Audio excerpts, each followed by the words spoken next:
जाति जनगणना तो सरकार ने स्वीकार कर ली, फिर आपको किताब की क्यों जरूरत पड़ी? क्या वजह है और क्यों ये अहम है कि आज इस किताब को और गंभीरता से पढ़ा जाए? कौन लोग ये कह रहे थे? तो उन्होंने कहा कि 4 जातियां हैं भारत में, वर्ण व्यवस्था से वो ले रहे थे। एक है गरीब, एक है महिला, एक है युवा, एक है किसान, ऐसे करके 4 जातियां गिना रहे थे। उनके प्रमुख का बयान आया, जाति जनगणना देश को तोड़ने का काम करेगी। ये समझ में ही नहीं आया लोगों को कि इस वक्त ये फैसला, यहाँ से एक नई साजिश की शुरुआत होती है।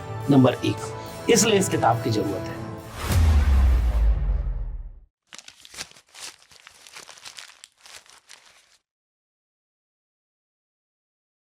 नमस्ते दोस्तों, प्लीज सिट डाउन में आपका स्वागत है और हम आपके सामने इस पर लेकर आए हैं कैजुअल टॉक का एक नया संस्करण। ये वह एपिसोड है जिसके लिए मुझसे सबसे ज्यादा मांग की गई है। हालांकि मैं इसे कभी एपिसोड की तरह देख पाऊंगा इसमें मुझे शक है, क्योंकि आज आपके साथ जिस व्यक्तित्व को मैं लेकर आया हूं वे हैं लक्ष्मण यादव। डॉक्टर लक्ष्मण यादव हमारे साथ हैं आज। मेरे लिए एक बार फिर से स्टाफ रूम में बैठने जैसा है, जिसमें हम लोगों ने ना जाने घंटों बैठ के बातचीत की है। इसलिए मुझे नहीं पता कि मैं ये होस्ट गेस्ट वाली देर भूमिका में कितनी देर रह पाऊंगा। इसलिए मैंने अपनी टीम से आग्रह ये किया है कि वो रिकॉर्ड करते रहें और हम लोग अपनी बातचीत करते रहेंगे। उन्हें काम की कुछ बातचीत लगेगी तो वो जरूर आप तक पहुंचेगी दर्शकों तक, वरना बहुत देर बाद इस संगत का आनंद ही पर्याप्त होगा। तो लक्ष्मण, आपका बहुत बहुत स्वागत है। मुझे कहना तो चाहिए लक्ष्मण जी, लेकिन मेरे मुझ से निकल नहीं पा रहा है, तो आपका बहुत बहुत स्वागत है। और जो प्लीज सिट डाउन के दर्शक हैं वो बहुत अरसे से आपको यहाँ बुलाए जाने की मांग कर रहे थे। जिसकी वजह क्या है वो शायद बातचीत में और आगे निकलेंगी, लेकिन क्या चल रहा है आजकल? बहुत शुक्रिया सर, मेरी भी बहुत, मैं सर कह रहा हूँ फिर वही निकल रहा है। आप जी कहते जितना खराब लगता वैसे ही, लेकिन वाकई मेरे लिए भी यही है कि मतलब एक औपचारिक बातचीत की बजाय वही पुरानी, मतलब उस समय की स्टाफ रूम का पूरा वो दृश्य याद आ रहा है कि हाँ ऐसे ही कुछ था।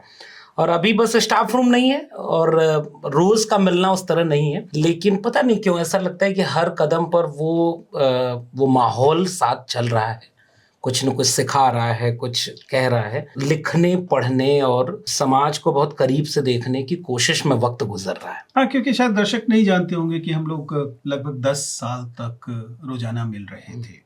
व्यक्तिगत तौर पर यह भी याद है कि हम देखते हैं कि कैसे लक्ष्मण यादव जिस समय स्टाफ रूम में पहली बार घुसे, और लक्ष्मण यादव उन स्थितियों से मैं दोबारा से दोहराने से बचना चाह रहा हूँ, लेकिन आखिरी बार स्टाफ रूम से निकले, उसके बीच में ही लक्ष्मण यादव कितना बदले। बाकी चीजें तो खैर उसके बाद वाली स्थितियां तो और स्पेक्टेकुलर हैं, लेकिन फिलहाल आजकल कर क्या रहे हो? क्योंकि लास्ट मुझे याद है कि जो पहली किताब आपकी आई थी, मैं इसके जो इसका लोकार्पण था उसमें भी था। दूसरी किताब प्रोफेसर की डायरी तो हिंदी की दुनिया की एक इतिहास है, उसके भी लोकार्पण में मैं था। और इस पर आपकी जो नई किताब आई है जाति जनगणना पर, इसके लोकार्पण में भी रहा हूँ। इस पीरियड में बहुत कुछ बदला है, तो क्या आपकी इस समय की गतिविधियां हैं? अभी तो सर वही चल रहा है, लिखना पढ़ना फिर से जारी है। हो सकता है कि विषय बदले होंगे थोड़ा सा। जब पहली किताब आई थी तुलसीदास पर, तो वो मेरा पीएचडी का काम था, और वो किताब इस मंशा से आई थी कि अकादमिक दबाव में कह लें या उसकी मजबूरी, बहुत कुछ मन का उस पीएचडी की थीसिस में लिखने से रह गया था, बहुत सारे सवाल छूट गए थे। और हमारे सुपरवाइजर ने एक दिन हमें बुला करके, जिनका जिक्र भी प्रोफेसर की डायरी में है, नाम बदला हुआ, और अच्छे सुपरवाइजर, अच्छे थे बहुत, मैंने उनकी तारीफ भी की और झूठी नहीं की। तो उन्होंने एक दिन बोला कि बहुत ज़्यादा दिमाग मत लगाओ पीएचडी करने के समय। और शायद रामविलास शर्मा का वो कोटेशन है कि पहले पीएचडी कर लो फिर पढ़ाई करना, लिखना, सोचना। तो मैंने जब वो पीएचडी पूरी कर ली और उसके बाद कुछ सवाल रह गए थे, तो उनको लेकर के तुलसीदास पर एक आलोचनाओं के संदर्भ से कुछ कुछ काम किया। और उसके बाद से मुझे याद है सर कि 2000, और प्रोफेसर की डायरी में ये बात मैंने लिखी भी है कि 2015 या 16 तक आते आते जो एडहॉकिज्म था उसमें दूसरे ढंग से दबाव बढ़ने लगे थे, और फिर वो धीरे धीरे डूटा के साथ एक एक्टिविज्म में तब्दील हो गया। और उसके साथ बहुत सारे लेख लिखे। मतलब मैं जब अपने कॉलेज का फॉर्म भर रहा था तो मैं बहुत ध्यान से बैठ के सोच रहा था कि 12-14 आर्टिकल हैं, तो उनमें से कौन सा लिखूं। फिर मुझे लगा कि मैं सारे आर्टिकल इसमें डालूंगा, और वो सारी चीज़ें हमने उस एकेडमिक दायरे में रह करके की, और उस समय का मूल विषय वही था। और 10 साल नहीं, हम लोग लगभग 2010 में मैं आया था, तो 2023 लगभग 14 साल का वनवास। तो लोग कहते हैं, मैं उसे अपना जीवन बदलने का वास कहता हूँ।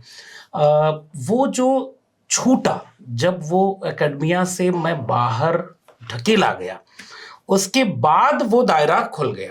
फिर मुझे लगा कि अब तक तो किताबों के नजर से समाज को देख रहे थे, अब क्यों ना पहले समाज की नजर से किताबों की तरफ लौटें।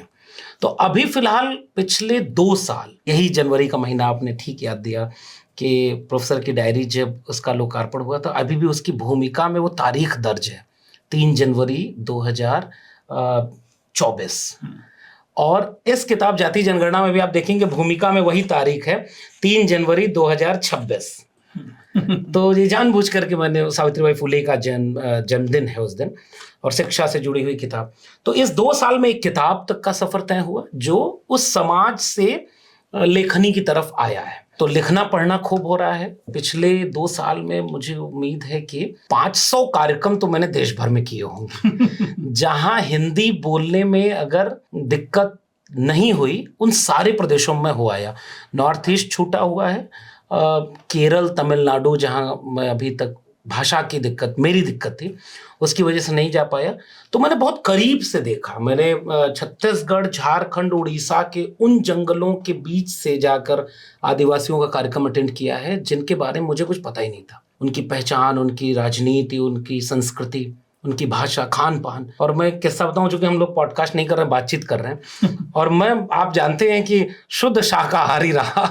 जाकिर हुसैन में बहुत थोड़ा बहुत मैं उस बिगड़ा। पर बात करना चाहता हूँ लेकिन तुरंत शुरू नहीं करूंगा। हाँ, लेकिन मैं वो किस्सा याद आ गया तो बता दूं कि उड़ीसा में मैं गया, और बुद्धिस्ट पुराने उदयगिरी के जंगल और वो सारे उधर जा करके, समुद्र का किनारा थोड़ी दूर, तो उड़ीसा के लोगों ने कहा कि सर यहीं खाना खाएंगे दोपहर का, प्रोग्राम के बाद। मैं घूमने गया था, तो हमने कहा ठीक है।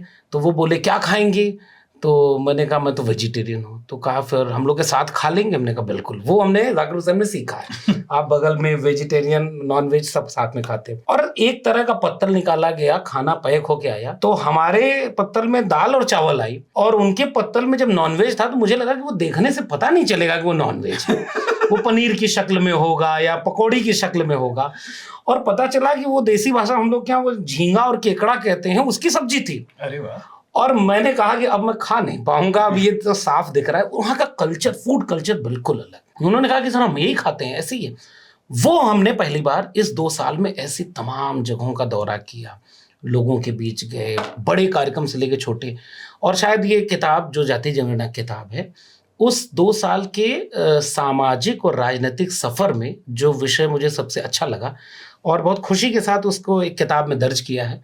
तो अभी फिलहाल लिखने पढ़ने की ही दुनिया में सामाजिक राजनीतिक भूमिका के साथ काम कर रहा हूँ। एक मजेदार बात जो मैं बार बार, आपकी जिस बात को मैं सबसे ज्यादा सराहता हूँ, वो ये है कि ये दावा कभी नहीं होता कि हम जो काम कर रहे हैं वो अपॉलिटिकल है। क्योंकि अपने आप में ये भी एक नई राजनीति चल रही है ना, कि हम बार बार कहते हैं कि नहीं, जो हम काम कर रहे हैं वो राजनीतिक नहीं है, राजनीति तो बुरी चीज है, हम तो केवल अकादमिक लोग हैं, हमें क्या लेना देना। बट आई हैव सीन कि आप ऐसा नहीं करते। आप ये दावा नहीं करते हैं कि ये काम गैर राजनीतिक काम है। इसका सीधा सवाल ये सर, कि जो इस देश का सबसे पुराना, 100 साल पुराना संगठन है, जो दावा करता है कि वो गैर राजनीतिक है, वही आज देश की सबसे बड़ी राजनीति कर रहा है। तो वहीं से मैंने सीखा है, आरएसएस से मैंने सीखा है कि कहो कुछ भी, करो वो जो आपको करना है। हम लोग एक्टिविज्म में थे या डोटा में थे। हमें याद है कि हमने जब 6 दिसंबर 2000, मेरे प्रोफेसर की डायरी में वो किस्सा भी दर्ज है कि जब एक साथ सबको नौकरी से निकालने का फरमान आया था, और पूरा दिल्ली विश्वविद्यालय स्ट्राइक पर चला गया, बंद, बिल्कुल विश्वविद्यालय ठप। वीसी ऑफिस के पास जाना था, तो उसके एक शाम पहले मैंने एक चिट्ठी लिखी थी विद्यार्थियों के नाम। तो एक शिक्षक विद्यार्थियों को ये बता रहा था कि हमें राजनीति क्यों करनी पड़ रही है। तो क्लासरूम में सिलेबस बनाने में भी अगर राजनीति है, और अब तो मैं समाज में जाता हूँ और लोगों से पूछता हूँ कि आप 5 किलो अनाज पर जिंदा रहेंगे या 100 अरबपतियों की सूची में शामिल रहेंगे, या आप नहीं तय कर रहे हैं कि राजनीति तय कर रही है, क्यों ना उस राजनीति को हम भी तय करें। तो मेरा अभी भी ये मानना है कि ये लिखना या पढ़ना या हमारी आपकी बातचीत, हमारे बातचीत के विषय, सब कुछ राजनीतिक है। तो और राजनीतिक होना बुरा नहीं। डॉक्टर लोहिया को मैं इधर बीच बहुत पढ़ा, मैंने एक फायदा ये उठाया नौकरी न होने का कि तकरीबन 150-200 किताबें तो कायदे से पढ़ लिया। अरे वाह। तो ये मेरे लिए एक उपलब्धि की तरह है कि मैं, लेकिन पढ़े लिखे लोग राजनीति में, उनकी तो कोई मतलब चलेगा क्या? ज्यादा पढ़े लिखे लोगों से तो राजनीति, हमारे यहाँ तो बाकायदा इस समय समाज में डी इंटेलेक्चुअलाइजेशन ऑफ पॉलिटिक्स पूरी दुनिया में चल रहा है। आप ट्रंप को प्रेसिडेंट बने हुए देखें या हमारे यहाँ स्थितियां देख लें, ऐसा लगता है जैसे पढ़े लिखे लोगों से कुछ एलर्जी है। ये बात ठीक है, और अगर पढ़े लिखे व्यक्ति के पास सारी डिग्री भी ओरिजिनल है तो और मुश्किल हो जाता है कि वो कैसे क्या करेगा वो। लेकिन नॉन बायोलॉजिकल होगा तभी। अगर आप बायोलॉजिकल हैं, जैसे मैं ये मानता हूँ, तो मुझे ये लगता है कि रास्ता संघर्ष का विचारों से ही होता है। भगत सिंह एक वाक्य कहते थे जो मुझे बहुत प्यारा लगता है कि क्रांति की धार विचारों की ही शान पर तेज होती है, और विचार हमेशा किताबों से, पढ़ाई लिखाई से आते हैं। आज जो लोग ये दावा कर रहे हैं कि वो पढ़े लिखे नहीं हैं, जैसे मौजूदा प्रधानमंत्री को ले लें, तो वो जिस परंपरा में आए हैं उसके पीछे एक विचार खड़ा है, और वो विचार 100 साल पुराना भारत का एक स्वप्न लेकर चलता है। उसके भी आइडियोलॉग थे, उन्होंने भी किताबें लिखी। और आज ये लोग क्या करते हैं कि सरकार बन गई तो अपने आइडियोलॉग को हर जगह स्थापित कर रहे हैं कि ये देखिए 3 मूर्तियां, 3 ब्राह्मण खड़े हैं, लखनऊ में भी आए, तीनों सवर्ण हैं और तीनों आरएसएस के सबसे राष्ट्र प्रेरणा स्थल हैं।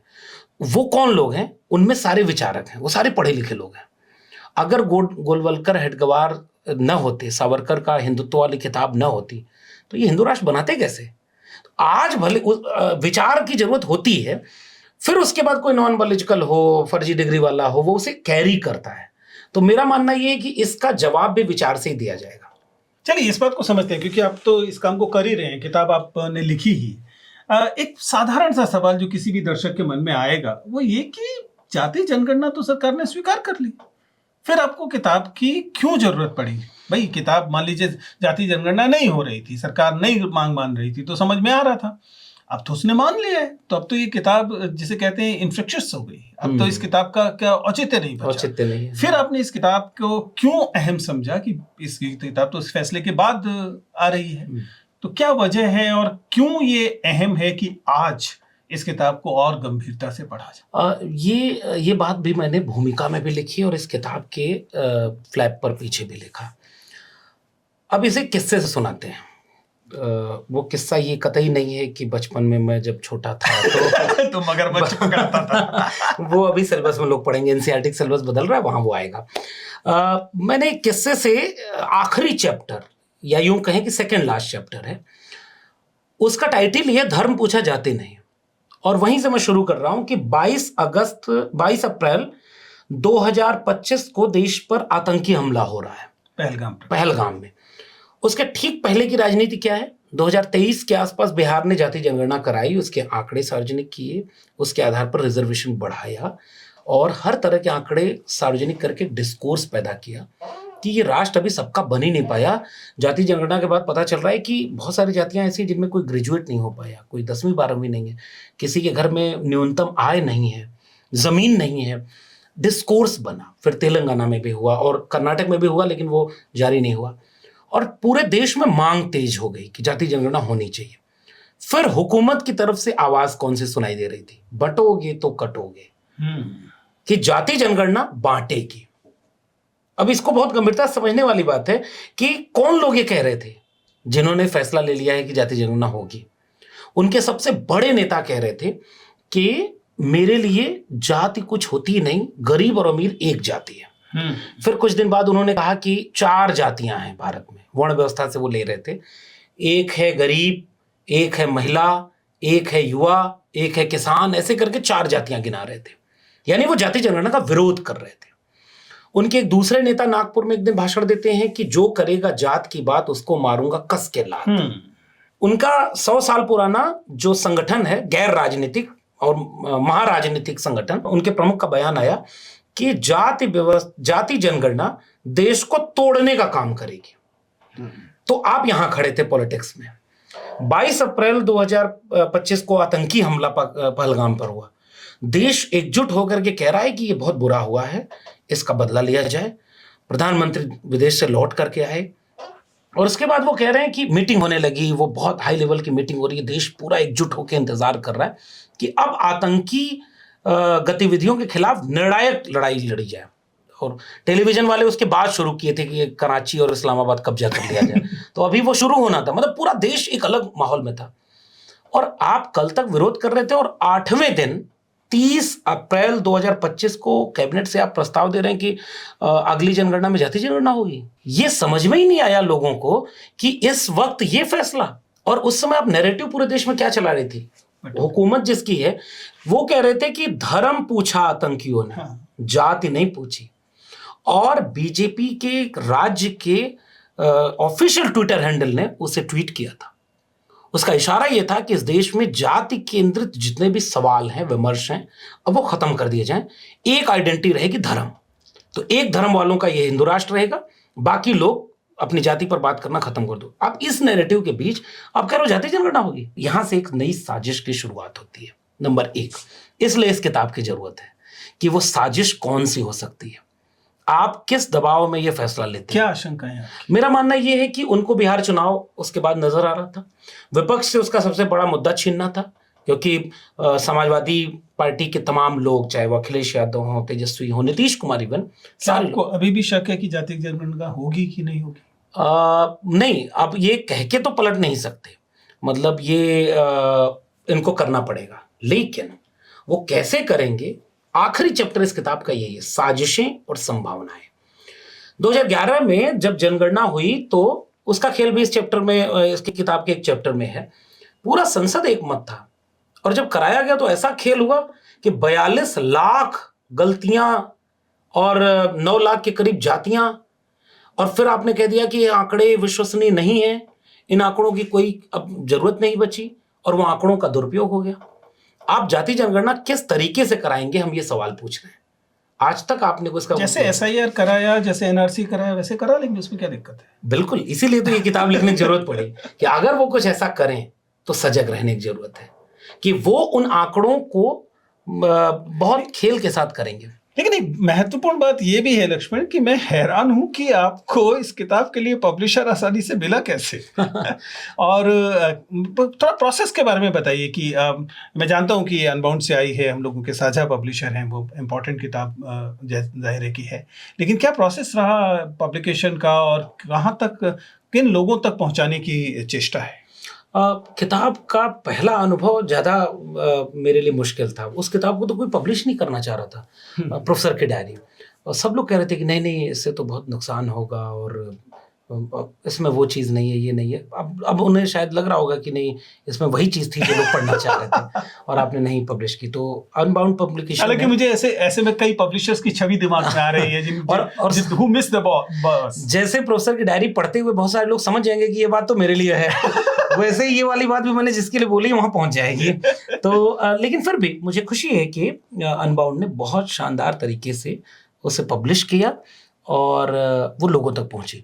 और मैं तो हैरान हूँ, मैं देश के बाकी हिस्सों में गया सर, तो जब वो किताब मैं हाथ में लेता हूँ तो मुझे लगता है ये तो ओरिजिनल नहीं है, उसकी कॉपी बनाकर ऑनलाइन बेची जा रही है। और मुझे यकीन है 50,000 तो ऑफिशियल रिकॉर्ड है हमारा, 50,000 प्लस प्रोफेसर की डायरी बिकी है हमारे पब्लिकेशन से, और मेरा पूरा यकीन है कि 50,000 प्लस जो है वो डुप्लीकेट बिकी है, क्योंकि हाँ पायरेटेड, गांव-गांव में वो लोग वो लेके आते थे। फिर भी मुझे लगता था कि मेरा पैगाम है मोहब्बत जहां तक पहुंचे। नहीं, लेकिन ये दर्शकों से भी मेरी तो राय है कि इस बार किताब को खरीद कर पढ़िए, क्योंकि it's just worth it. Exactly, और इसीलिए मुझे लगा था कि जिसने वो हिम्मत की वही ये हिम्मत कर पाया। तो इसलिए ये वाली किताब भी अनबाउंड से ही आई, और मेरी कोशिश तो ये है कि इस किताब को वहां तक पहुंचाऊं। मेरी किताब है इसलिए लोग ज्यादा खरीद कर पढ़ें, ये नहीं कहना चाह रहा, लेकिन जो हम लोग इस बात को लेकर इतनी शर्मिंदगी में क्यों आ जाते हैं? इसीलिए ताकि आप बोलें ये बात। मैं अपने से क्यों बोलूं? तो मैं जब कही, क्योंकि एक लेखक जब परिश्रम करता है, हालांकि मैं भी अपनी किताब के लिए नहीं बोल पाता, लेकिन अगर कोई परिश्रम करता है और एक छोटी सी अपेक्षा रखता है कि किताब ज्यादा लोगों तक पहुंचे, भले इसके पीछे सिर्फ इतना सा भी लालच क्यों ना हो कि उसकी कुछ रॉयल्टी मिलेगी, उससे कुछ मदद मिलेगी, तब भी मुझे लगता है कि बहुत सारे दूसरे जो लालच और कर्म और चीजें हैं उससे तो ये उससे वाला कम बुरा है। इससे कम बुरा है। तो इसीलिए मैं चाहता हूँ, लेकिन हाँ ये बात बिल्कुल ठीक है कि अच्छी रॉयल्टी मिलेगी अगर ज़्यादा लोग पढ़ेंगे तो। उससे ज़्यादा जरूरी ये है कि ये किताब दोनों उन लोगों उन खेमों तक पहुँचे। पहला, जो चाहते हैं कि जाति जनगणना या जाति पर डिस्कोर्स पॉजिटिव डिस्कोर्स है, इस देश को तोड़ेगा नहीं बनाएगा, उनको इसमें नए तथ्य और नए तर्क मिलेंगे। एक पूरी यात्रा है, इसलिए बहुत मेहनत है। पूरे 2 साल जब मैं घूमा हूँ तो मैं बहुत कुछ इसमें ऐसा है जो पूरे 2 साल की मेहनत इसमें है, 10 साल का संघर्ष इसमें है, 6 महीने एक एक दिन करके हमने इसे लिखा है। वो कैसे लिखा है आप बेहतर समझ रहे होंगे। तो इसलिए उस आखिरी गांव का एक व्यक्ति ना प्रोफेसर की डायरी या मेरा वीडियो देख करके जब एक दिन बोला कि प्रोफेसर साहब ऐसा नहीं है कि आप जब बोलते नहीं थे तो हम लोग लड़ते नहीं थे, हम अपने गांव में आप लड़ते थे, हमारे पास तब तर्क कम थे, आपको सुनते हैं तो हमें लड़ने के लिए औजार मिल गए। तो वो मेरे लिए सबसे बड़ा तमगा था। जाति जनगणना किताब वो औजार का काम करे उनके लिए जो इसके इसके पक्ष में है, और उनके लिए जो इसके विपक्ष में है वो भी कम से कम एक बार अपने विरोधी पक्ष को जान लें कि अच्छा यह भी एक नजरिया या एक दृष्टिकोण या एक इतिहास है। तो उन सब तक ये किताब पहुंचे, मैं इसकी कोशिश करूंगा। एज एन एकेडमिशियन बात करते हैं हम लोग, जब कभी किसी भी किस्म के सामग्री संकलन वाली दुनिया में जाते हैं, जब भी कभी प्राइमरी डाटा कलेक्शन में जाते हैं तो उसकी कुछ बेस्ट प्रैक्टिसेस होती है। हम तय करते हैं कि क्या क्वेश्चंस पूछे जाएंगे, उनका एक पूरा फ्रेमवर्क तैयार होता है, उस पर डिस्कशंस होते हैं, वो पब्लिक में जाता है, एकेडमिकली उस पर डिस्कस होता है कि ये वाला सवाल आना चाहिए, ये सवाल नहीं आना चाहिए, और उसके बाद उसे लेकर फील्ड में जाते हैं, एक बार पायलट टेस्टिंग करते हैं, जब वो कंफर्म हो जाती है तो उसके बाद हम उसको फुल स्केल डाटा कलेक्शन करते हैं। एकेडमिक तरीका तो यही है। आपको क्या लगता है कि इसमें भी राजनीति होगी? हर चीज में राजनीति होती है, इसमें भी होनी चाहिए, लेकिन किस स्तर पर हो? अभी इससे थोड़ा पीछे जाके समझते, 2011 की जनगणना के समय जब ये तय हुआ कि जनगणना होगी, 1948 का जनगणना एक्ट बना है, और इसका भी किस्सा बड़ा शानदार है सर। इसमें जब ये देश ये फैसला ले रहा है कि आजाद भारत को जाति से मुक्त बनाएंगे तो जाति नहीं गिनेंगे, ये फैसला ले रहा था उस समय देश। संविधान सभा की बहस चल रही थी, और उस बहस में गृह मंत्रालय, चूंकि उस समय सरदार पटेल, उनकी तरफ से एक प्रस्ताव आया कि जनगणना के लिए हम एक बाकायदे एक सिस्टम बनाएंगे, तो जनगणना एक्ट का प्रस्ताव आया। पंजाब राव देशमुख ज्योतिबा फूले के स्कूल में पढ़े हुए, सत्यशोधक समाज की आइडियोलॉजी से जुड़े हुए उस कमेटी के मेंबर थे, क्योंकि उस समय संविधान सभा ही संसद थी। हाँ। तो एक्ट भी वो पास कर रही थी। तो 1948 का जनगणना एक्ट उस संसद से पास हुआ है जो संविधान सभा के परोक्ष भूमिका में चल रहा था। और वहां जब वे फैसला ले जा रहा था तो पंजाब राव देशमुख कह रहे थे कि आप देश की सबसे बड़ी बुराई को छिपा कर खत्म नहीं कर सकते। ये एक बहुत महत्वपूर्ण कथन है। हाँ, आप इतनी बड़ी बुराई है और आप कह रहे हैं गिनेंगे नहीं तो वो खत्म हो जाएगी। अच्छा, दिलचस्प ये किताब एक सवाल लोगों के सामने रखती है। 47 में देश का बंटवारा हुआ था, किस नाम पर? मजहब के नाम पे, धर्म। मजहब आपने गिना, और 51 में आप गिन रहे थे। हाँ। दूसरा, उसी दौर में भाषा को लेकर के भारत के कई राज्य लड़ रहे थे, और श्री रामुलु का नाम इसमें जिक्र किया है हमने कि वो भाषा के नाम पर लड़ते हुए मारे गए, और आप भाषा गिन रहे थे। तो आपने जाति न गिन करके कोई बड़ा फैसला नहीं लिया, क्योंकि तुरंत काका कालेलकर कमीशन बना था जिसने तुरंत रिकमेंड किया कि 1961 में जाति जनगणना होनी चाहिए। तो इतिहास में इस तरह से खेल होते हैं। अब आते हैं 11 वाले खेल पर, जो टेक्निकल मेथड की आपने बात की। 1948 का जनगणना एक्ट जब होता है तो वो हर जगह वैधानिक होता है, मान्य होता है, उस पर किसी तरह का सवाल नहीं हो सकता, और वो जनगणना कर्मी उसे करते हैं। लेकिन 11 में जब उसका साथ साजिश की गई तो उसमें आंगनवाड़ी को, उसमें सिंचाई, वो शिक्षा मित्र को, उसमें डेली वेज कर्मचारियों को उस जनगणना की ड्यूटी में लगाया गया। क्या भारत सरकार ने अभी तक बताया कि 2026 की जनगणना जब होगी तो उसमें जाति जनगणना गिनने के लिए उस जनगणना के कॉलम में ही जातियां दर्ज होंगी या अलग से कोई सेंसस होगा?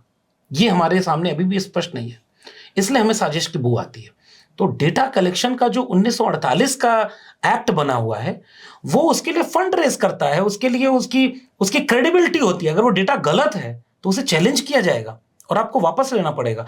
इसलिए हम इस साजिश को कह रहे हैं सर कि जब आप गिनेंगे, तो मैंने इस किताब के शोध में पाया कि अभी भी आप जाइए, भारत के रजिस्ट्रार जनरल का शायद वो ऑफिशियल पेज है जिस पर 1881 से लेके 2011 तक की जनगणना के पूरे क्वेश्चन आए रहे हैं।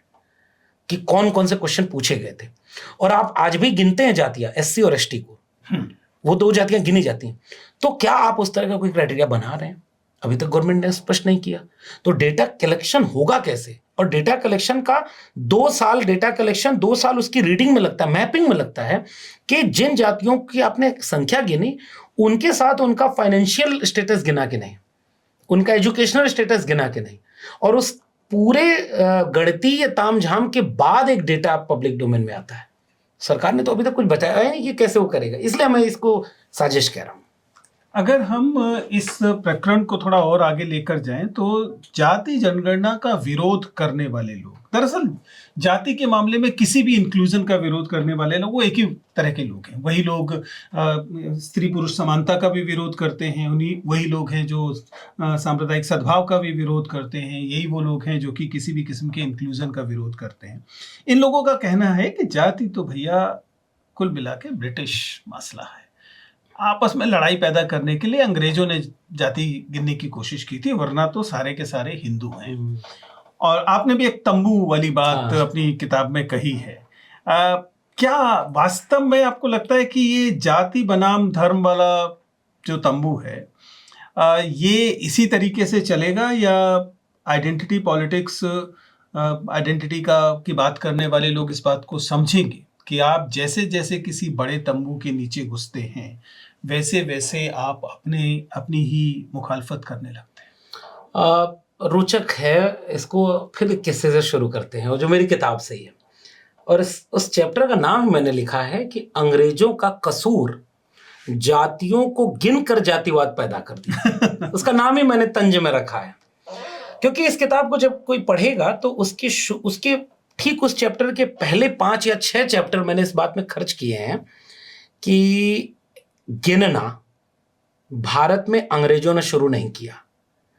आज तक जाति जनगणना के विरोधी बड़े बड़े इंटेलेक्चुअल, सो कॉल्ड, पता नहीं वो किस बात के इंटेलेक्चुअल हैं, उन्होंने फैक्ट छिपाए हैं। इसलिए गिनने की पॉलिटिक्स पर यह किताब बात करती है। फिर यह किताब हिस्टोरिकली फैक्ट देती है आपको कि मौर्य काल में जनगणना हो रही थी। अशोक के स्तंभों से जनगणना के उल्लेख मिलते हैं। उसके बाद चंद्रगुप्त मौर्य और उसके बाद अशोक और कौटिल्य के अर्थशास्त्र में बाकायदे 2 विभागों का जिक्र है, जिसका काम था कि वो अपने राज्य के नागरिकों की गिनती करेगा। तो पहली बात, अंग्रेजों ने आके गिना, ये तो झूठ है। अब दूसरी बात, उसके बाद आईने अकबरी में अकबर के यहाँ भी मिलता है कि जनगणना का एक विभाग था। और उसके बाद मैंने पूरा एक सेपरेट चैप्टर रखा है मारवाड़ की गणना पर। मारवाड़ 1650, अंग्रेज अभी कायदे से आए भी नहीं है, उस समय मारवाड़ में जनगणना हो रही है और जातियां गिन रहे हैं, जातियों के नाम पर आइडेंटिफिकेशन हो रहा है। जाति जनगणना शुरू हुई 1881 में, और 1815 में भारत में पहला गजेटियर बन रहा है। और ओ मौली नाम का एक, ओ मैली नाम है उनका, वो 1820 के आसपास पटना में, फिर दूसरे कोई गजेट ऑफिसर इलाहाबाद में छोटी छोटी गिनती करवा रहे हैं। वहां जो जो जातियां रही हैं उनके बारे में उल्लेख कर रहे हैं कि ये तो ये हैं वो हैं। और लोग कहते हैं कि अंग्रेजों ने आके जाति जनगणना शुरू करा के जातिवाद कर दिया।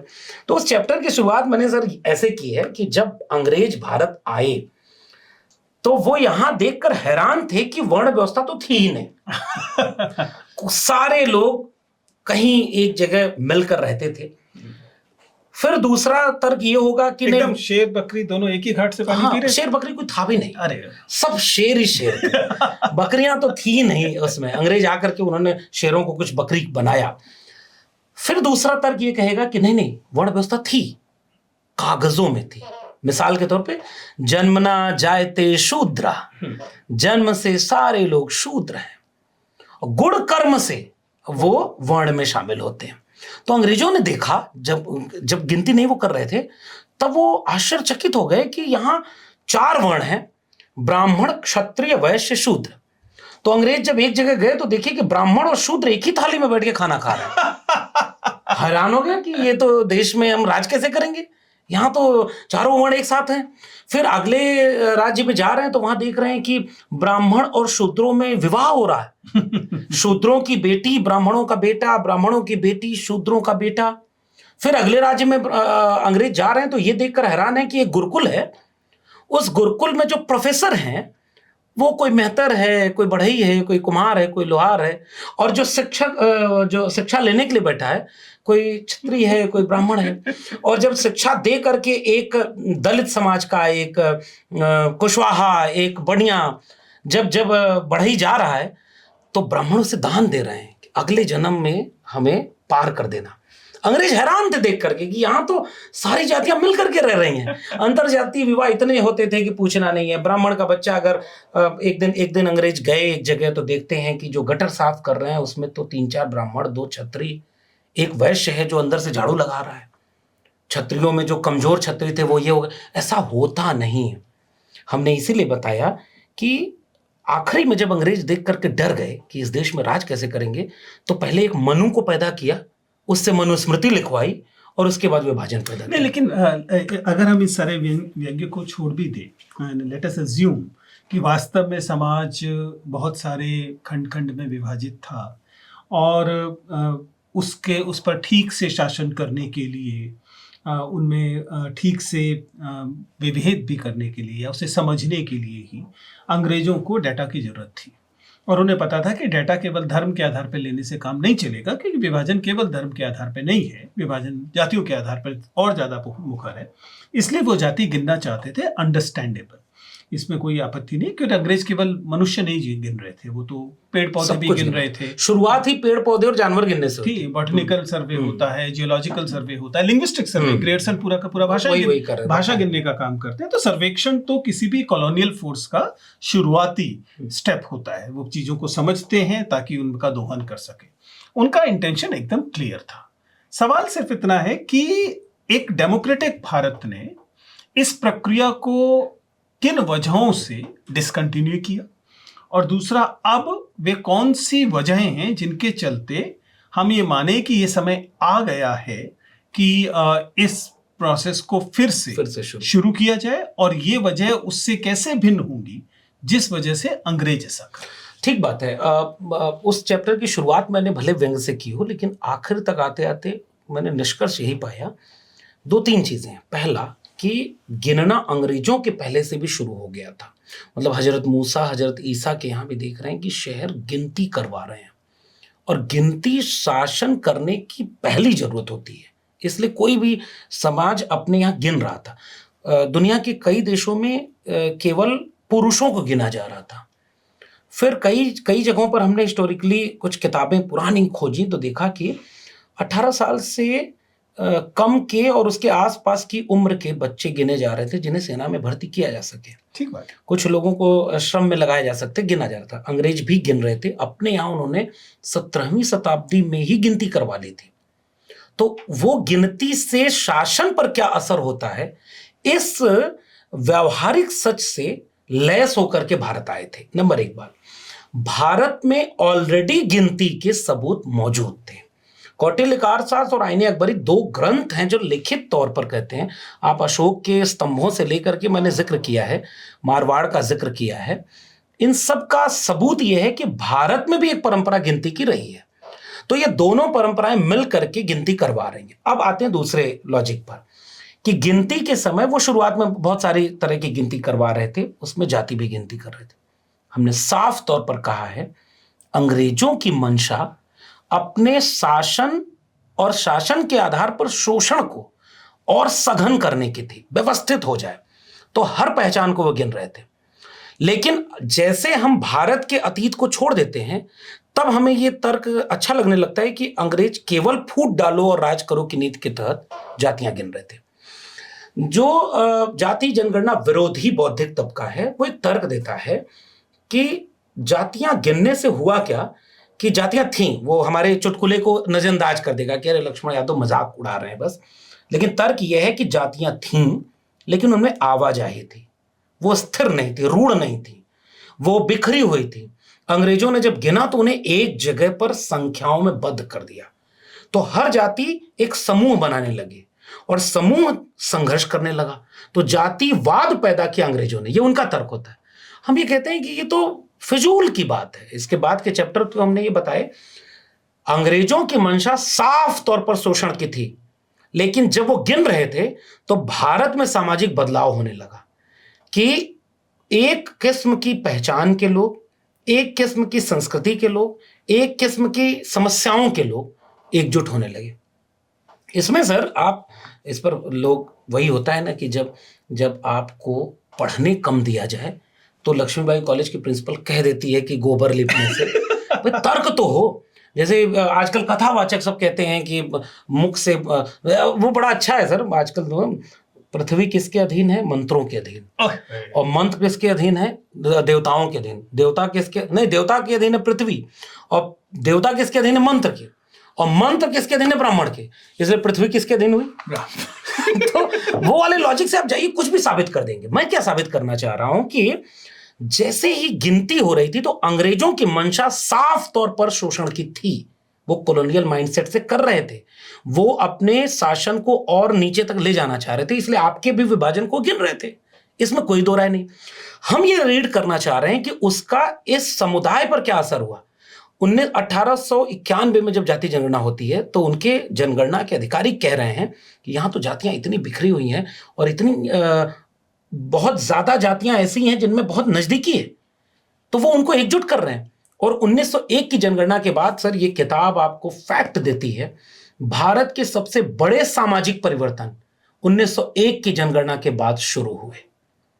तो अंग्रेज ऐसा तो नहीं कि ये जो सामाजिक परिवर्तन जो कि ऐसी गणना के बाद आने की आशंका या संभावना है, इसीलिए लोग डरते हैं। मैं वही कह रहा हूं, 1901 की जनगणना के बाद इसमें पूरा चैप्टर लिखा हुआ है। वो कह रहा है कि अलग अलग किसान जातियों को यह समझ में आया कि थोड़ी जमीन तो मेरे पास भी है और मेरा समाज में सम्मान क्यों नहीं है, क्योंकि उसे संख्या पता चल गई थी। जनगणना होता क्या है ना, जाति बीमारी है, जनगणना उसकी जांच है। ये बीमारी की जांच इलाज क्या है? इलाज है पॉलिसी मेकिंग।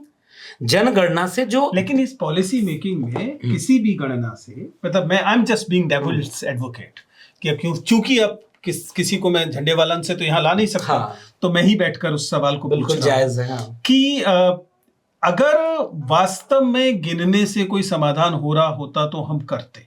लेकिन एक बड़ी आशंका ये है, और ये मामला जेंडर में हम लोग अक्सर देखते हैं, कहा जाता है कि जिस दिन स्त्री के श्रम का हिसाब होगा दुनिया की सबसे बड़ी चोरी पकड़ी जाएगी, और जब चोरी पकड़ी जाएगी तो असंतोष होगा। हम मान लेते हैं कि हमारा समाज जाति से बहुत लिथड़ा पड़ा है, उसमें बहुत जाति है और अतीत में तो और ज़्यादा रही है। तो जब आप उसके गिनेंगे और हिसाब देंगे तो आपको पता लगेगा कि जो शोषण हुआ, जो अत्याचार हुआ, उसकी मात्रा कितनी ज़्यादा थी और कितनी हकमारी हुई है। क्या as a nation we are ready to face the consequences of this truth being coming out? क्या हम एक समाज के तौर पे तैयार भी हैं कि इतना बड़ा सच पचा सकें कि इतनी बड़ी चोरी पिछली शताब्दियों में, दशाब्दियों में, दशकों में और शताब्दियों में हुई है कि शायद उसकी भरपाई संभव नहीं हो? अब बिल्कुल ठीक है, और सबसे गंभीर सवाल इसलिए ये है कि हम अभी तैयार हैं इस चोरी के आंकड़े सार्वजनिक होने के, लेकिन मैं तो ये मानना चाहता हूं कि इस देश का सबसे प्रमुख बौद्धिक विमर्श ये कहता है कि ऐसी कोई चोरी ही नहीं हुई है। हम तो पहले ये साबित करना चाह रहे हैं कि आप मानो तो सही कि चोरी हुई है। एक बात, जैसे मैंने जब 1901 की जनगणना के बाद सामाजिक परिवर्तन, इसके लिए हमें गिनने की क्या जरूरत है? जो अगर हम वर्तमान में केवल वितरण देख लें कि कहाँ किसको कितनी हिस्सेदारी मिलती है, कौन अधिकारी बनता है, कौन वाइस चांसलर बनता है, कौन किसे ठेके मिलते हैं, कौन, तो उससे साफ साफ दिखाई देता है कि एक परपिचुएशन हुआ है। और इसके लिए हमें किसी अतिरिक्त प्रमाण की क्या जरूरत है कि चोरी हुई है? ठीक बात है। हम आज के संदर्भ में जब ये कहते हैं कि 2018 में हमने खुद एक आरटीआई लगाई थी कि यूनिवर्सिटीज़ में तो 556 कुल विश्वविद्यालय थे, central university, state university, 6 schedule caste, 6 schedule tribe, 36 OBC, और 550 वही लोग थे जो अंग्रेजों के आने के पहले कुछ और थे। मेरा कहना यह है, इस किताब का नैरेटिव ये है कि जनगणना, अब जैसे मैंने कहा ना कि जाति बीमारी है और जनगणना उसकी जांच है। अगर हम केवल धारणाओं पर ये मान लें कि चोरी हो रही है तो उसके कॉन्सिक्वेंसेज क्या होंगे, उसके लिए देश तैयार है कि नहीं? मैं कह रहा हूं देश ऑलरेडी उस विभाजन को और गहराता जा रहा है। जो 1000 साल पहले विभाजन था, आप तो निजीकरण से, नौकरियों के न देने से, संपत्ति के असमान वितरण से वो समाज में गहराई तो और विभाजन गहरा करते जा रहे हैं। मेरा कहना यह है कि जब आप जातियों को गिनेंगे, जातियों को गिनने से आंकड़े आपके पास मिलेंगे। इसीलिए मैं कह रहा हूं ये जांच है।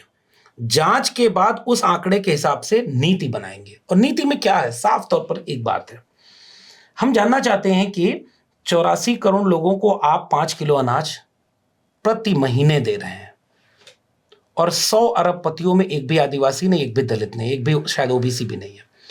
ये जो भारत बन रहा है ना, इस भारत में कौन कहां है? और जब ये आंकड़े आएंगे तो ऐसा नहीं है कि इसके बाद सब अस्थिरता आएगी। हम इसमें आखिरी चैप्टर में मैंने ये बात लिखी है कि जब आंकड़े आएंगे तो पॉलिसी बनाना आसान होगा। जिन्हें गिना नहीं जाता उन्हीं के साथ सबसे ज्यादा चोरी होती है। सभ्यता के इतिहास में यही रहा है।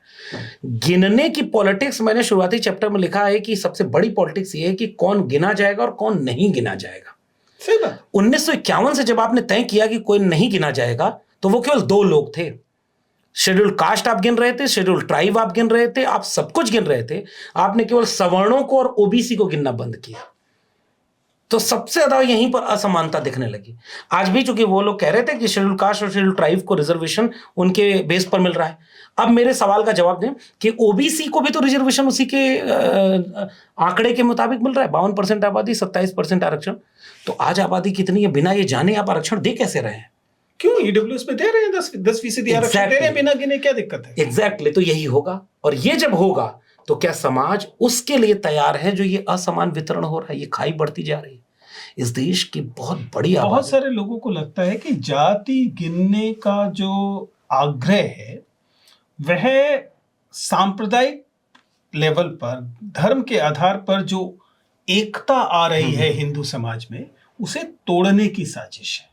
इसी शब्दावली का अगर इस्तेमाल करते हुए आप बताएं कि क्या ये आशंका या संभावना, मैं तो इसे सुखद संभावना मानता हूं, लेकिन एक यह विचार कि यदि जाति गिनी जाएंगी तो धर्म के आधार पर जो पिछले कुछ सालों में एक तरह का एकता बनी है, हमें पता है कि हमारा दुश्मन कौन है, हमें उनसे ठीक करना है और हम सब तो एक हैं, भाई भाई हैं, ये विचार को इस बात से डरना चाहिए कि जाति गिनी जाएगी?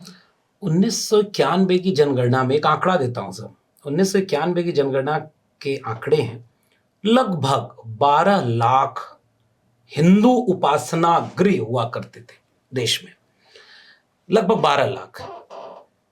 20 साल वही मंडल का दौर है, वही वो दौर है जिसमें कह रहा था कि जिसकी जितनी संख्या भारी उसकी उतनी हिस्सेदारी।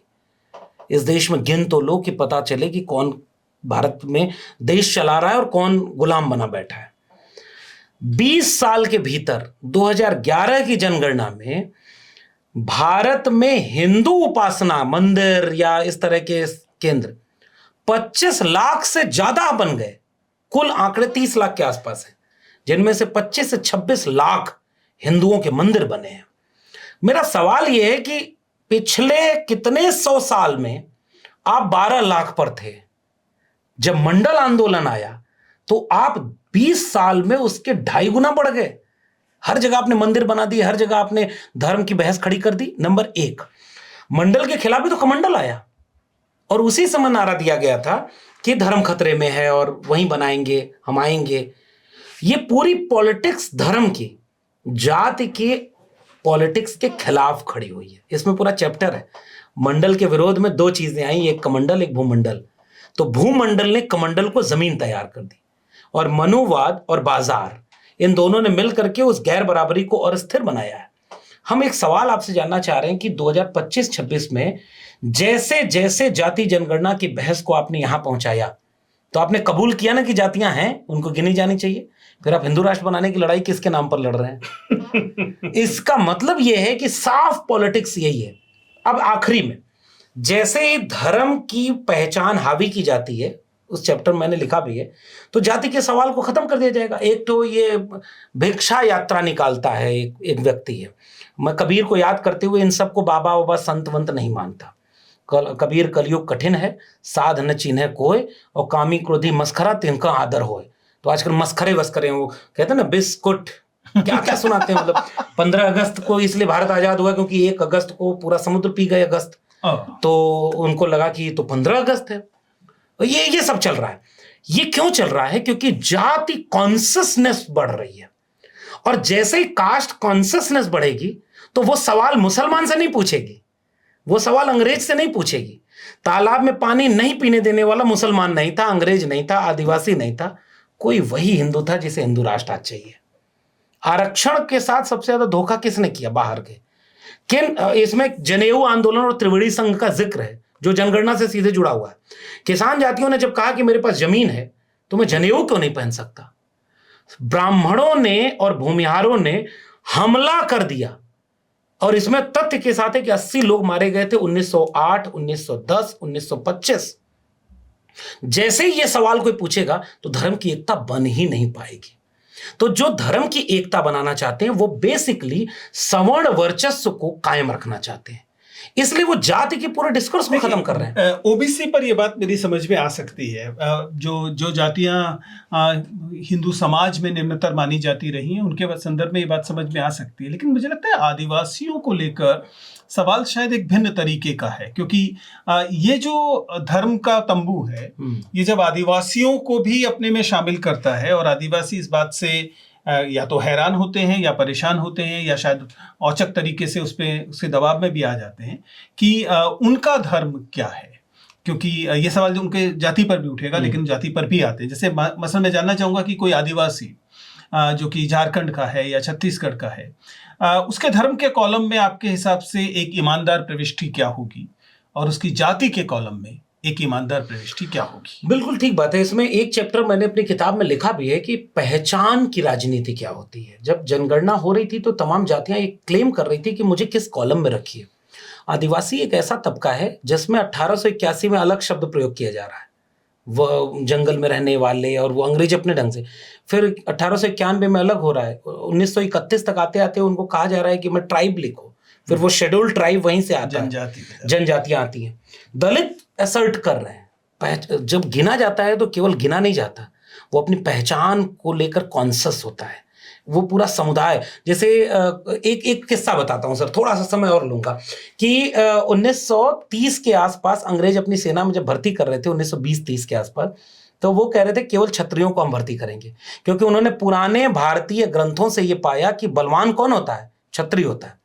वो इतने बलवान थे कि भारत के बाहर कोई आक्रमण करने नहीं गया, आक्रमण करने वाले बाहर से आए यहां। आप इतने बलवान थे, आप बाहर अपना धर्म न प्रसार, आपके धर्म में बाहर प्रसार नहीं हुआ, क्योंकि जैसे ही कोई आपका धर्म का ग्रहण करे तो वो कौन सी जाति में आएगा। ये सब समस्याएं थी। तो इस तरह से जब वो अंग्रेजों ने भर्ती निकाली तो उन्होंने कहा केवल क्षत्रिय भरे जाएंगे। तो इन ओबीसी जातियों ने कहा कि फिर हम तो क्षत्रिय हैं, हम कैसे क्षत्रिय नहीं है बता दो।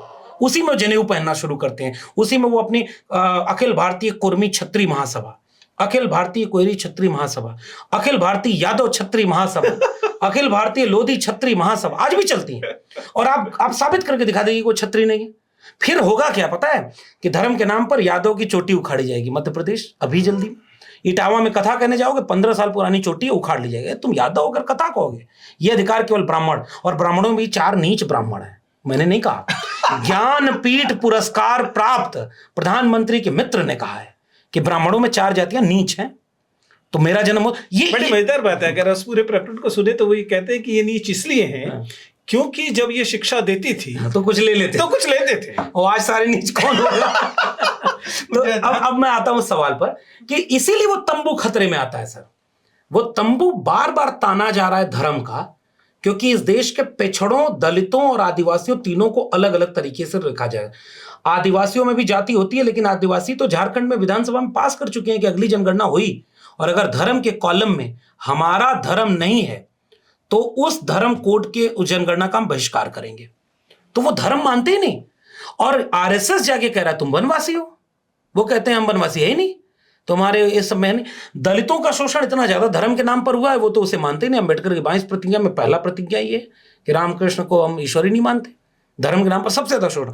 ओबीसी का सीधे शोषण नहीं हुआ धर्म के नाम पर, लेकिन उस धर्म की हायरार्की में वो प्रजा है, वो किसी के काम आने वाले श्रमिक लोग हैं।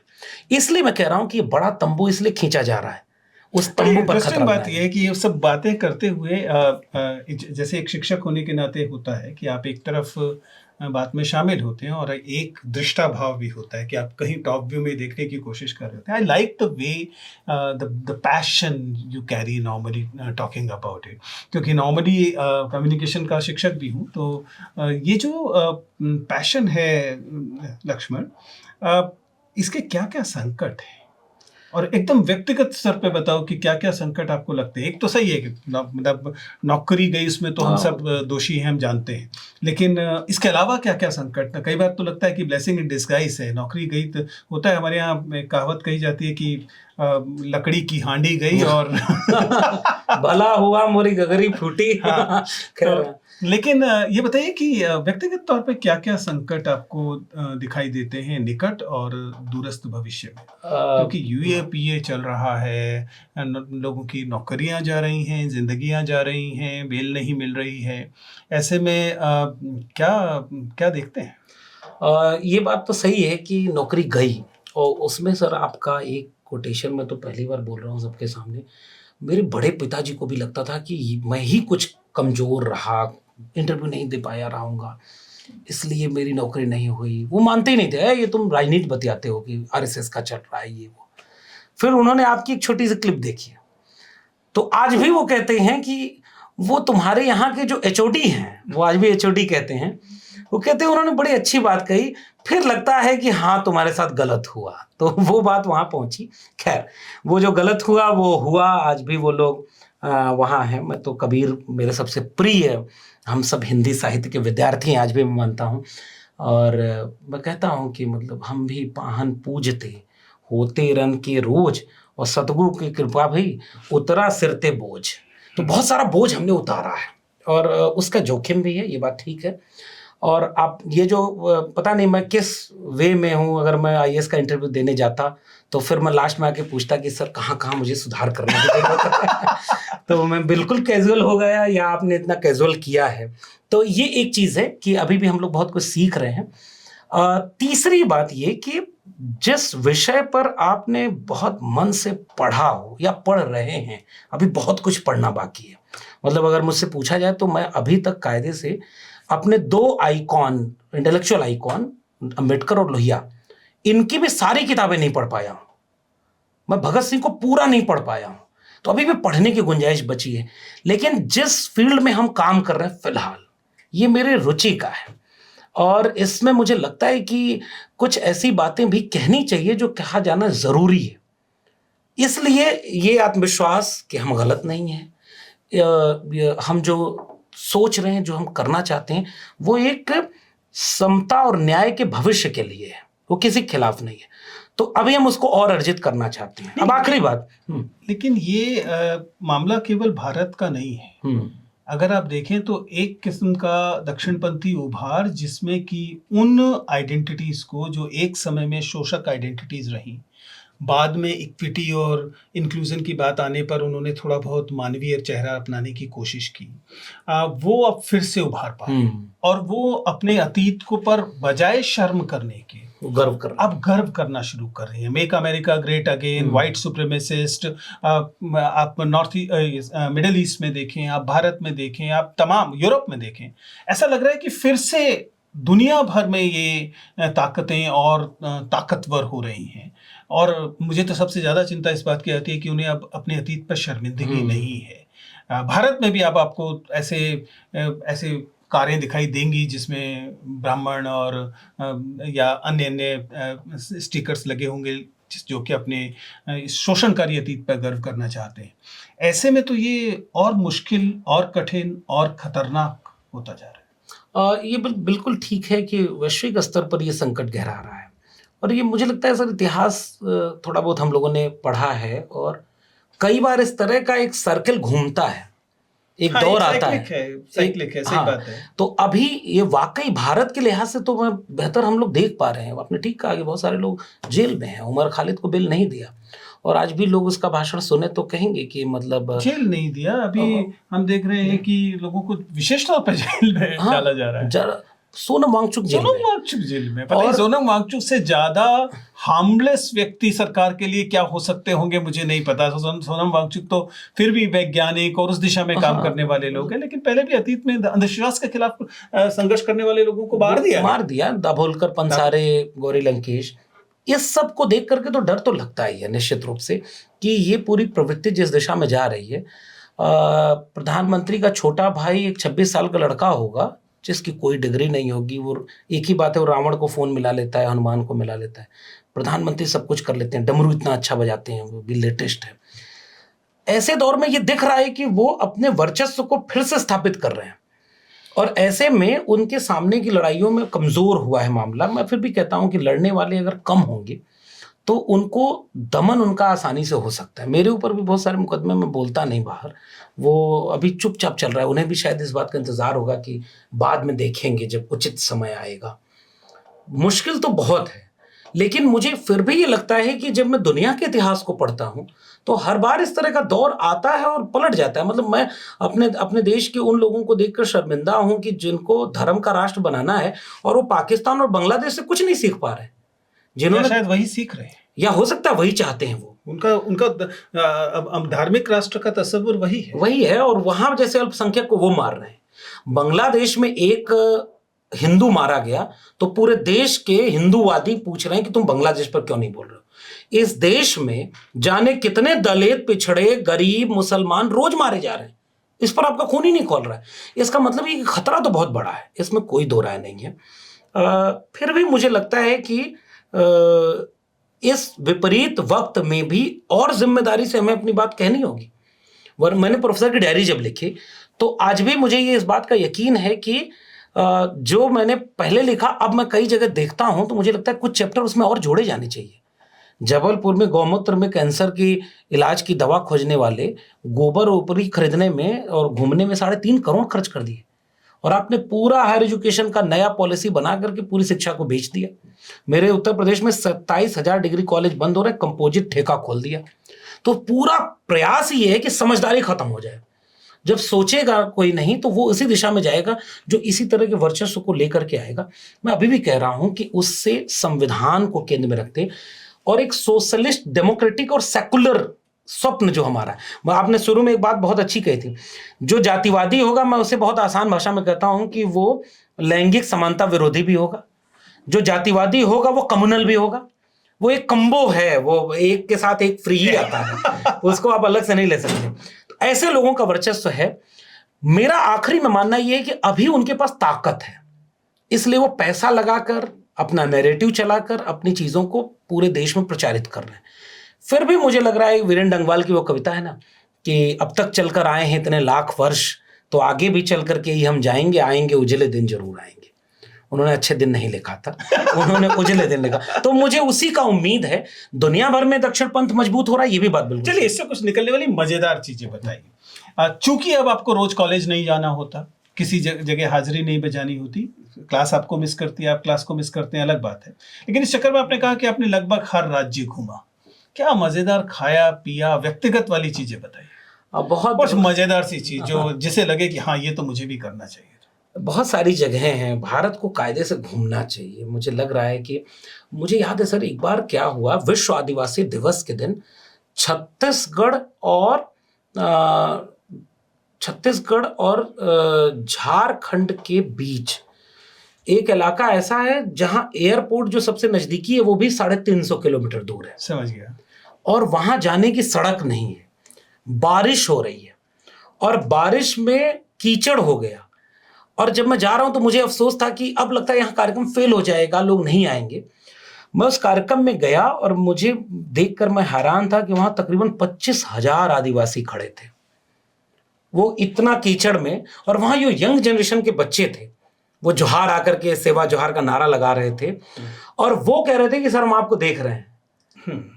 थोड़ा थोड़ा टेक्नोलॉजी वहां पहुंच रही है, थोड़ा वो कूड़ा बिनने वाला जो रील बनाता है ना, ले बेटा क्रिश का गाना सुनेगा, उसको तो लोग देख रहे हैं नई पीढ़ी, लेकिन इस तकनीकी ने हम जैसे लोगों की आवाजें भी पहुंचाई हैं। मैं वो वहां जाकर एकदम भावुक हो गया कि यार इतने कोने में और वहाँ जाकर के वो कह रहे हैं कि हाँ, आप वहाँ जब लड़ते हैं तो हमें हिम्मत मिलती है। तो ये मैंने अर्जित किया बाहर से। महाराष्ट्र बहुत ज़्यादा जाना हुआ और जगहों पे गया। क्या खाया वहाँ पर? पोहा, मुझे देखकर मैं हैरान था कि वहाँ पोहा के ऊपर भी वो तेल वाली चटनी लगा देते हैं और वो कहते हैं कि सूखा पोहा आप नहीं खा सकते, तरी वाला खाइए। मैंने कहा मैं इसे खा ही नहीं सकता ज़्यादा देर तक। फिर मैं जब एक बार पंजाब में एक कार्यक्रम था जलंधर में गया, तो हमारे यहाँ, हम बचपन में बहुत सामान्य परिवार से, लेकिन फिर भी दूध घी रहता था, तो फिर भी घी सामान्य तरीके से लगा दिया जाता था। वहां घी में डुबो करके रोटी उन्होंने दी और कहा कि इसको खाना होगा। तो फूड हैबिट को लेकर मैंने बहुत कॉन्शियस, मतलब अपनी स्मृतियों को दर्ज किया। मैं उसके बाद भी एक डायरी लिख रहा हूँ और मैंने जहां जहां इस तरह की रोचक यात्राएं की। बंगलौर में जब मैं गया तो वहां एक बहुत दूर, गुलबर्गा से भी बहुत दूर, बीदर गुलबर्गा होते हुए एक जगह है, वहां मैं गया तो उन्होंने 5 तरह की चाय की पत्ती दी और उन्होंने कहा कि ये देखिए, और आप मुझे भी मिली है। हर फ्लेवर अलग अलग है। तो इस तरह का बड़ा रोचक, ये देश कितना खूबसूरत है। मुझे कई बार बार संकट जो महसूस होता है लक्ष्मण, वो इसी विविधता पर संकट महसूस होता है। ये देश इतना विविध है कि आप जरा सा बदलें, जरा सा इधर उधर जाएं तो आपको लगता है कि कितने नए अनुभव हैं। और जब कोई चीज स्टीम रोल करते हुए आती है तो वो केवल एक तरह की विविधता को नष्ट नहीं करती, वो तमाम विविधताओं को नष्ट करती है। और ये जो नष्ट करने वाले हैं, असल में इन्होंने भी भारत को नहीं देखा। इन्हें पता ही नहीं कि इस देश में कितनी, और अपनी संस्कृति को थोप रहे हैं। अब सर, एक आखिरी में बहुत सारी चीज बताएं। मुझे रोचक क्या लगा कि दलित धर्म को नहीं मानता, सवर्णों का धर्म अलग है। मतलब आप खोजेंगे तो राम का मंदिर इस देश में एक ही जगह मिल रहा है, इससे ज्यादा तो शिव का मंदिर है। हाँ। और शिव ब्राह्मणिकल देवता नहीं है। मैं तो कई बार कहता हूं कि शिव के बारे में खोज करो, वो पीडीए के देवता नजर आएंगे। लेकिन वो कैप्चर्ड है। जैसे होली का त्योहार प्रकृति पर्व था, उसको होलिका के उससे कैप्चर कर लिया। तो ब्राह्मणिकल नैरेटिव ने बहुत सारी चीजों को कैप्चर कर लिया। मैं आदिवासियों के बीच में गया और बहुत बड़ा कार्यक्रम था, वो था झारखंड में। तो उन्होंने कहा कि आपको हमारा देव पूजने चलना है। मैंने कहा मैं किसी की पूजा नहीं करूंगा भाई, मैं कलम किताब वाला आदमी हूं और मैं पूजा नहीं करूंगा। अरे नहीं नहीं, हमारे देव हैं। मैंने कहा तुम्हारे देव हो तो भी? उन्होंने कहा नहीं, आप एक बार करीब चलकर देखिए। पता है सर वो किस चीज की पूजा कर रहे थे? उन्होंने मटके बना रखे थे, तकरीबन 20-25 मटके होंगे। उस मटके में एक निश्चित तारीख को वो मिट्टी में अपना अन्न बीज डालते हैं, फिर वो निश्चित तारीख में बड़ा होता है और उस पहले अंकुर की पूजा करते हैं। वो उनका देव है, उसका नाम बस अलग अलग है। कहीं वो बूढ़ा देव है तो भाजपा और आरएसएस जाती है तो कहती है नहीं शंकर है।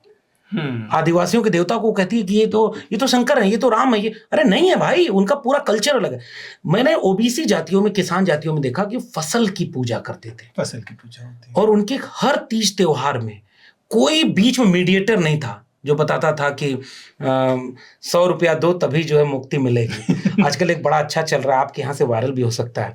एक आदमी ने पूरा हवन वन कराया और कहा कि तुम दक्षिणा दो, मैं तुम्हें आशीर्वाद में स्वर्ग दे दूंगा। तो सामने वाले ने बोला कि मैं आपको दक्षिणा में पूरा दिल्ली दे रहा हूं। तो सामने से कहा कि दिल्ली तुम्हारे बाप की है कि तुम दे रहे हो? तो उसने कहा स्वर्ग तुम्हारे बाप का है। तो ये धंधा जो चला है इस देश में अभी भी बहुत ज्यादा जगह पर नहीं है। साउथ का पूरा कल्चर अलग है। ये जो हिंदू राष्ट्र का नैरेटिव है ना, उत्तर भारत के बहुत थोड़े से जगह का है। देश में पूरा हिंदू ऐसा है ही नहीं। इस देश का आदिवासी ऐसा नहीं है, इस देश का पिछड़ा ऐसा नहीं। किसान जातियों के अलग अलग देवता हैं, अलग अलग चीज की पूजा करते हैं, और आप सबको एक चश्मे से हिंदू राष्ट्र बनाना, हिंदू राष्ट्र बनाना, उनको पता ही नहीं हिंदू क्या होता है। एक रील आपने देखी होगी, 2 दलित बैठे हैं, हस्बैंड वाइफ, और एक महिला पत्रकार जाके पूछती है कि आप राम को नहीं मानते, आपका भगवान कौन है? तो कहे हमारे तो अंबेडकर हमारे भगवान है। तो वो बोलती है आप राम को नहीं मानते?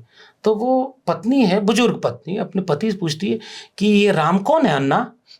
और आप पूरे देश को सकल भूमि राम की कर दी। तो ये जो मैंने सीखा सर इस पूरे 2 साल में, अद्भुत है। और इससे मैं अपनी चिंता आपके साथ जोड़ देता हूं कि जो इस विविधता को नहीं जानते वो क्या बर्बाद कर रहे हैं, इसका अंदाजा उन्हें नहीं है, केवल कुर्सी के लिए।